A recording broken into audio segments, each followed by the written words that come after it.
পয়সার কারণে আমি চিকিৎসা ঠিক মতো করতে পারি নাই, তার জন্য স্বামী আমার দুঃখে দুঃখে মারা গেছে। আমরা 40 দিন ধরে এখানে আসা পড়ে রয়েছি, আমাদের কেউ জিজ্ঞাসা করে না আমরা কেন আসছি, কিসের জন্য আসছি, কিন্তু আমাদের কেন ফয়সালা দিচ্ছে না। আমার স্বামী নাই, আমি অনেক কষ্টে আছি, দুঃখে আছি। আমার স্বামীর আমি চিকিৎসার কারণে আমি টাকা পয়সার কারণে আমি চিকিৎসা ঠিক মতো করতে পারি নাই, তার জন্য স্বামী আমার দুঃখে দুঃখে মারা গেছে। এখন আমি একটা ছেলে নিয়ে আমি পথে আছি, আমি কোথায় যাবো, কি করবো? আমাকে কোনো ফয়সালা না দিলে আমি রাস্তায় ভিক্ষা করে আমার খাইতে হইব। আপনাদের কাছে অনুরোধ, ওদের স্বপ্ন পূরণে পাশে থাকতে পেরে আমরা গর্বিত। আমার স্বামীর এই দাবি আমাকে দিতেই হবে, আমাদের এই কারণে আমার এখানে আসা।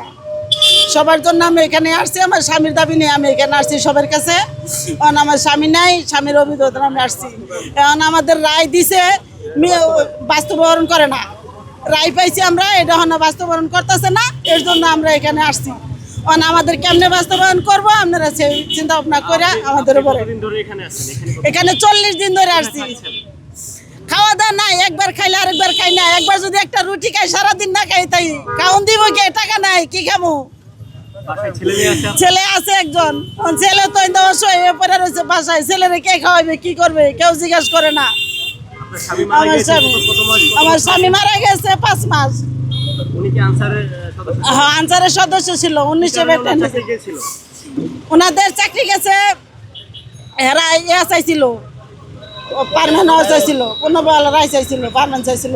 এর জন্যই হেরা কোনো গ্যাঞ্জাম করে নাই, হেরা ওই গ্যাঞ্জাম মনে দৌড়াই গেছে এই জায়গায়, ওই জায়গায় দৌড়া খেয়েছি। হেরা কোনো দোষী না, হেরা নির্দোষ পারমানেন্ট রায় পাইছি। এখন আপনি সরকারের কাছে কি চাচ্ছেন? এখন আমরা সরকারের কাছে চাকরি চাচ্ছি ফেরত, আমার স্বামীর চাকরি ফেরত চাই। আমার স্বামী নাই, আমার ছেলে আছে, যদি ছেলের দেয় দিব, না দিলে আমার ক্ষতিপূরণ দিয়ে দিবে, নাহলে টাকা পয়সা যদি কিছু পাইতে দিবে। কোন জায়গা থেকে সেখানে অবস্থান নিচ্ছেন? আপনার বাড়ি কোন জায়গায়? আমার বাড়ি বরিশাল, বরগুনা।